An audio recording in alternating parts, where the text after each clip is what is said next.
मंडळी, आपण आपल्या शेतामध्ये यंदा भरपूर वेगवेगळ्या व्हरायटीचा भाजीपाला लावलेला. दुधी भोपळा लावलेला, वाटाणा लावलेला, फरसबी लावलेली, वांगी लावलेली, बटाटा देखील लावलेला. त्याचबरोबर टोमॅटो, मिरची, अजून ब्रोकली, कोबी, फ्लावर, कलिंगड, बरीचशी अशी आपण म्हणजे खाण्यासाठी फळभाजी लावलेली, शिवाय भाजी लावलेली.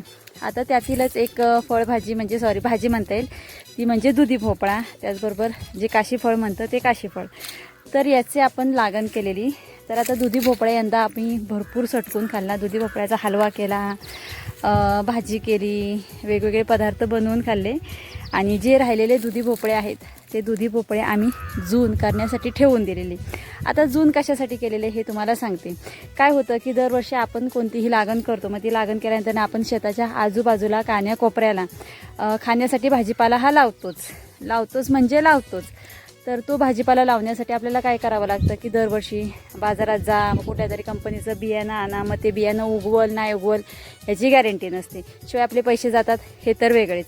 मग ते पैसे घालवू नये, म्हणजे पैसे न घालवता आपली बचतही होते, आपला फायदाही होतो. त्यासाठी मी काय करते की आपला जो घरी लावलेला जो भाजीपाला आहे तो भाजीपाला थोडाफार मी शिल्लक तसाच ठेवते आणि त्यांना चांगलं म्हणजे परिपक्व होऊन देते, जेणेकरून त्याच्यामधलं जे बियाणं आहे ते बियाणं अगदी चांगलं मजबूत तयार होतं आणि ते बियाणं पुढच्या लागणीसाठी मी तयार करून ठेवून देते.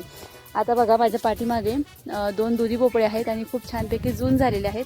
आता हे दुधी भोपळे मी तोडणार आहे आणि असे मध्ये कापून त्याचं जे बियाणं आहे ते बियाणं सुकवून पुढच्या लागणीसाठी मी तयार करून ठेवणार आहे. बघा, हा एक आहे आणि हा हित एक आहे.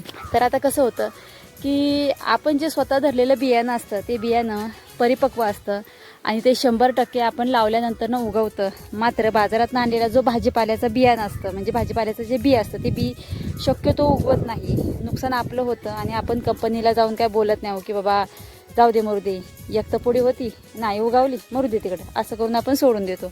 पण असं करायचं नाही. नुकसान आपलं होण्यापेक्षा थोडंसं आपण स्मार्ट वागायचं, हुशार वागायचं. शेतकरी हा जन्मजात हुशार तर असतोच.